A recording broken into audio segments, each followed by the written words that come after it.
ribuan orang Rohingya kabur dari tempat asal mereka di Myanmar. Kaum Rohingya yang mayoritas Muslim memilih mati di negeri orang ketimbang bertahan di negara mayoritas Buddha itu. Rupanya, seorang biksu Buddha menjadi dalang di balik neraka bagi kaum Rohingya. Biksu bernama Asin Wiratu itu menyebarkan kebencian ke tengah masyarakat Myanmar.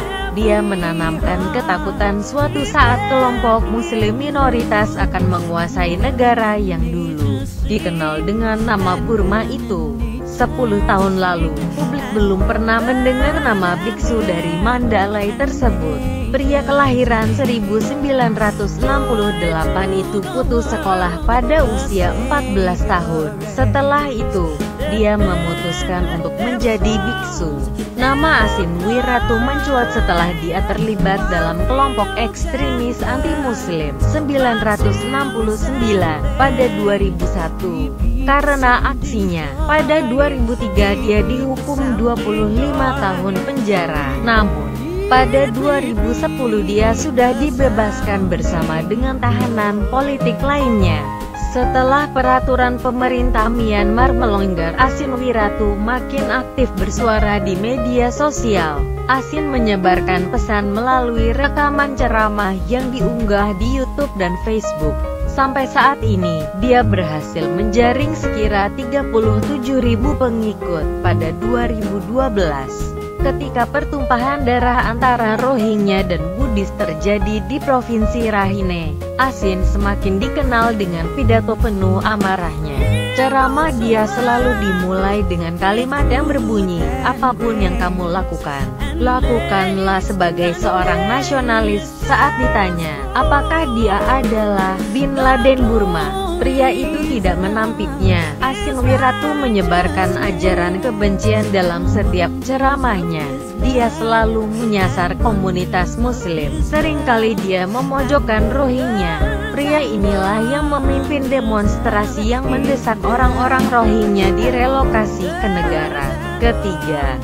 Asin juga mengkambing hitamkan kaum Muslim atas bentrokan yang terjadi. Dia terus mengulang alasan tak masuk akal soal tingkat reproduksi Muslim yang tinggi. Biksu itu mengklaim perempuan Buddhis dipaksa pindah agama.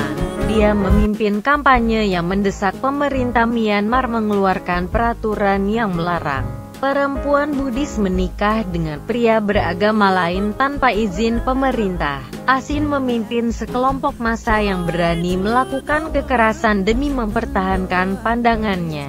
Pengaruh kuat Asin menyebabkan setiap orang yang berbeda pandangan akan menjadi target pendukungnya. Masyarakat sesungguhnya takut dengan kekejaman kelompok Asin. Namun, Asin tetap mendapat dukungan banyak orang mengenai status kewarganegaraan Rohingya. Banyak orang ingat peristiwa pada 2007 di Myanmar. Saat itu, para biskop Buddha memimpin perlawanan terhadap kekuasaan militer di Myanmar. Pesan Asin saat itu tidak mendapat dukungan banyak orang. Namun, banyak biksu di Myanmar yang memilih bungkam menghadapi Asin. Sebagian lainnya takut diserang Asin. Sulit untuk memprediksi seberapa kuat pengaruh Asin di kalangan biksu. Asin Wiratu memimpin lebih dari 2.500 biksu di biara Mandalay. Ketika ia menyelenggarakan konferensi mengenai perlindungan perempuan, para biksu memenuhi biaranya. Beberapa biksu melontarkan kritikan atasnya. Seorang biksu bernama Wotara mengaku kaget mendengar komentar-komentar yang disampaikan para biksu. Setelah hampir setengah abad dikuasai militer, kini Myanmar dipimpin oleh warga sipil. Namun, bentrokan antar agama memperlambat reformasi negara itu. Sebagian orang percaya Asin diterima pemerintah karena dia menyuarakan pendapat soal pandangan-pandangan populer. Misalnya soal Rohingya, Asin seolah menjadi corong pemerintah yang tidak bisa menyuarakan keinginannya sendiri karena alasan diplomatik. Kaum perempuan Myanmar adalah satu-satunya kelompok yang konsisten menentang pandangan Asin Wiratu.